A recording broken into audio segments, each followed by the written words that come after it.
আমাদের দেশে মানে বাংলাদেশে বছরের একটা নির্দিষ্ট সময়ে এই বজ্রপাতের সংখ্যাটা বাড়ে। বলতে পারেন যে সেটা বজ্রপাতের এই সময় যেটা হলো আমরা কালবৈশাখীর ঝড় বা কালবৈশাখ জ্যৈষ্ঠী এই সময়টা মে জুন এপ্রিল মে জুনের এই সময়টা বিশেষ করে মে মাসে যখন পুরোপুরি দমে বর্ষা বা আমরাকে মনসুনটা আসে না, মৌসুমে আসে না, তার ঠিক আগ মুহূর্তে এইরকম একটা সময়ে বজ্রপাতটা বেশি হয়। এবং এই বজ্রপাতটা বেসিক্যালি একটা অ্যাটমসফেরিক ডিস্টারবেন্স বা বায়ুমণ্ডলীয় মানে ঘটনা। সেখানে কিছু সায়েন্টিফিক অ্যাপ্রোচ আছে। এখন কথা হলো এটা আমাদের অঞ্চলে ঘটছে, এটা কি আগে ঘটতো না, এখন কি ঘটছে কেন, বা এটা কি বেশি ঘটছে? এটা খুবই মানে একটা স্বাভাবিক প্রশ্ন। আগেও বজ্রপাত হয়েছে এবং বজ্রপাতের সাথে আমাদের দেশের লোকজন, গ্রামের লোকজন, সাধারণ লোকজন, আমাদের পূর্বপুরুষরা পরিচিত।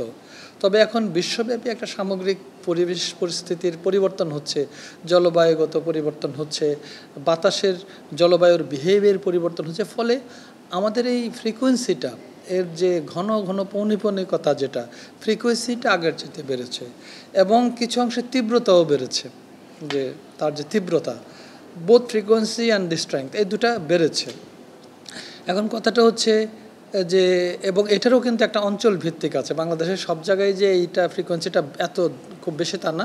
আমাদের উত্তর পূর্ব দিকের মানে সিলেট এবং তার আশেপাশের যে অঞ্চল, এইখানে এর ফ্রিকোয়েন্সিটা সবচেয়ে বেশি। অন্যান্য জায়গায় হচ্ছে। এখন এই বজ্রপাতে লোকজন বেশি মারা যাচ্ছে এবং অবশ্যই আগের চাইতে লোকজন বেশি মারা যাচ্ছে। তো এখন প্রকৃত অক্ষের লোকজন মারা যাচ্ছে নাকি লোকজন মারা যাচ্ছে বলে রিপোর্ট হচ্ছে। আগেও হয়তো মারা যেত, সেই রিপোর্টটা এত দ্রুত আমাদের মাঝে আসতো না, কারণ এক একটা লোকালিটি আলাদা থাকতো, তাদের ওখানে মারা যেত সেইভাবে। এখন একটা মারা গেলে সেটা কিন্তু দ্রুত আমাদের বিভিন্ন মিডিয়ার কারণে আমাদের মানে প্রচারটা বেশি হচ্ছে। এটা একটা। আগের যে সংখ্যক জনসংখ্যা মানে মাঠে ময়দানে থাকতো, এখন তার সাথে বেশি সংখ্যক লোকজন মাঠে ময়দানে আছে।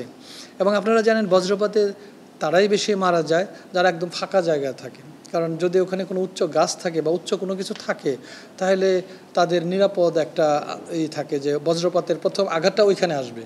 কিন্তু যেহেতু একদম উন্মুক্ত মাঠে, আপনি যদি একদম পানির মধ্যে থাকেন, কোথাও কেউ না একটা নৌকা আছে, তাহলে ওইটার মধ্যে তার এখন আমাদের এই যে হাওর অঞ্চল, এটা বিশাল ফাঁকা জায়গা, সেখানে কোনো গাছ নাই, পালা নাই, মানে হয়তো মাইলের পর মাইল ফাঁকা জায়গা, সেইখানে কৃষকরা কাজ করছে, সেই অঞ্চলে বজ্রপাত হচ্ছে, তাহলে তো তারা এক্সপোজড, তারা উন্মুক্ত, ফলে তাদের মৃত্যুর সংখ্যাটা বেশি হওয়ার কথা। তার মানে নাম্বার অফ মানুষ বা নাম্বার অফ পিপল, মানে লোক সংখ্যার এক্সপোজারটা বা যেটাকে আমরা বলি সংখ্যা, এখন মাঠে ময়দানে বেশি, উন্মুক্ত জায়গায় বেশি। এবং দ্বিতীয় হচ্ছে তাদের আশেপাশে কোনো গাছপালা নেই, সুউচ্চ কোনো কিছু নেই, ফলে তারা খুব সহজেই আক্রান্ত হচ্ছে এবং ইদানিংকালে এটা বেশি দেখা যাচ্ছে। এখন বজ্রপাত তো একটি জলবায়ুগত মানে ফিনোমেনা, ন্যাচারাল একটা স্বাভাবিক প্রাকৃতিক ঘটনা। এই প্রাকৃতিক ঘটনার উপরে আপনার তো খুব বেশি হাত নাই, আর হাত থাকলেও এটা আপনার একা নেই, এটা একটা গ্লোবালি একটা ইস্যু। যদি ক্লাইমেট চেঞ্জের সাথে দায়ী হয় তবুও কিন্তু একটা গ্লোবাল ইস্যু এটা, কিন্তু আপনার নিজস্ব কিন্তু কিছু দায়িত্ব আছে। প্রথম কথা হলো, আজকে যদি উন্মুক্ত মাঠটা এত উন্মুক্ত না থেকে সেখানে কিছু গাছ থাকতো, কিছু সুউচ্চ কিছু থাকতো, তাহলে সেটা আপনাকে অনেকাংশে রক্ষা করতে পারতো। আর জনগণ যদি সচেতন থাকতো যে আমার বজ্রপাত যদি শুরু হয়ে যায়, এবং আমরা জানি বজ্রপাতটা কখন হতে পারে, সারাদিনের কোন সময়টা বজ্রপাত হতে পারে, এবং তার যদি আগাম কিছু মেসেজ যদি আমাদের আবহাওয়া অধিদপ্তর থেকে দেওয়া হয়, তাহলে আমার লোকজন সাবধানে থাকবে, সচেতন থাকবে, তাহলে কিন্তু তারা এতটা এক্সপোজড হবে না, তারা এতটা বজ্রপাতের মধ্যে উন্মুক্ত হবে না, ফলে তাদের ক্ষয়ক্ষতিটাও কমিয়ে আনা যাবে। যে কোনো জিনিস, যে কোনো তথ্য, এটা মানুষের পর্যন্ত নিতে চাইলে অনেকগুলো মেকানিজম দিয়ে নিতে হবে। প্রথম হলো আপনার কাছে বিজ্ঞানটা আছে কি না, সেই বিজ্ঞানটা তৈরি করছে, ডিসেমিনেট করছে আবহাওয়া অধিদপ্তর। তাদের দায়িত্ব হচ্ছে বিজ্ঞান তথ্যটা আপনার কাছে তুলে ধরা। তো ওই জায়গা যদি একটি কোথাও বাধা থাকে, তাহলে কিন্তু প্রথম পর্যায়ে আপনি বাধাগ্রস্ত। ওটা যদি বিজ্ঞানটা যদি ভালো মতো হয়ে ডিসেমিনেট হয়, এখন যেই জায়গায় ওই শব্দটা, যেই বিজ্ঞানটা গেল, যে ফোরকাস্টিংটা এরকম, সেখানে এটা বাস্তবায়ন হচ্ছে কিনা, বাস্তবায়ন করার জন্য লোকাল লেভেলেরও তো আবার লোকজন আছে, সরকারের তো বিভিন্ন স্টেজ আছে, সেখানে তো জনগণ আছে, সেখানে তো জনপ্রতিনিধি আছে, তারাও তো এই মিডিয়াও আছে। তার মানে এইটাকে কার্যকর পর্যায়ে নিতে চাইলে এক পর্যায়ে নীতি নির্ধারক থেকে শুরু করে মাঠ পর্যায়ে পর্যন্ত এটাকে কার্যকর করতে হবে। মানুষকে খালি সচেতন করলেই হবে না, সচেতনতার সাথে সাথে এখানে সেখানে এটাকে প্রায়োগিক অর্থে অর্থাৎ এটা কার্যকরীও করতে হবে এবং কার্যকরী করার জন্য কখনো কখনো আমাদের প্রোঅ্যাক্টিভ হতে হয়। আপনারা দেখেন আগে যখন সাইক্লোনের প্রেডিকশন করা হতো লোকজন কিন্তু সাইক্লোন শেল্টারে যেতে চাইতো না, কিন্তু আমাদের যে ভলান্টিয়াররা তাদের অনেকটা জোর করে হলেও সাইক্লোন শেল্টারে নিয়ে যেত যে যাও, এবং জোর করে যেতে যেতে এখন কিন্তু মোটামুটি ওখানে যাচ্ছে, কারণ তারা জানে যে ওখানে যেতে না গেলে আমাদের জীবনের মানে অনেকাংশে আমাদের জীবন রক্ষা হয়। তাহলে এই যে যারা সচেতন না তাদেরকে অনেকটা হলে জোর করে হলেও সচেতন করাতে হবে এবং বলতে হবে যে আজকে তোমার মাঠে যাওয়া যাবে না বা আজকে উন্মুক্ত জায়গায় এই সময় থেকে এই সময় যাওয়া যাবে না।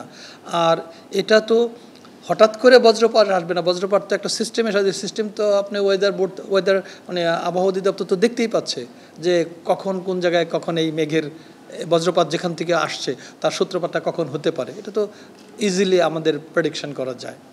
এটা একটা আপেক্ষিক ব্যাপার, কারণ আবহাওয়া অধিদপ্তর আগের চাইতে তো অনেক প্রিসাইজ তথ্য দিচ্ছে, আগের চাইতে অনেক অ্যাকুরেট দিচ্ছে, কিন্তু এই অ্যাকুরেট হয়তো আমার চাহিদার তুলনায় তত না। আমাকে আরও অ্যাকুরেট, আরও ফ্রিকোয়েন্ট, আরও মাইক্রো লেভেলের, এখনও যদি বলা হয় সিলেট অঞ্চল বজ্রপাতে আক্রান্ত হতে পারে, এটা তো অনেক বড় জায়গার কথা বললেন, তার চাইতে যদি বলে দেওয়া হয় যে সুনামগঞ্জের ওই জায়গা অঞ্চলে তাই নাকি বজ্রপাতের আশঙ্কা বেশি আছে, আরও যদি, তাহলে ওই অঞ্চলের লোকজন আরও সচেতন হতে পারবে। তো এটা একদিনে সম্ভব নয়, এর জন্য আমাকে সময় দিতে হবে, কিন্তু আমাদেরকে একদম মাইক্রো লেভেলে ক্ষুদ্র স্থান পর্যায়ে যদি আপনার সতর্কবাণী দেওয়া যায় তাহলে মাঠ পর্যায়ে যারা আছে তারা তখন সচেতন হতে পারে।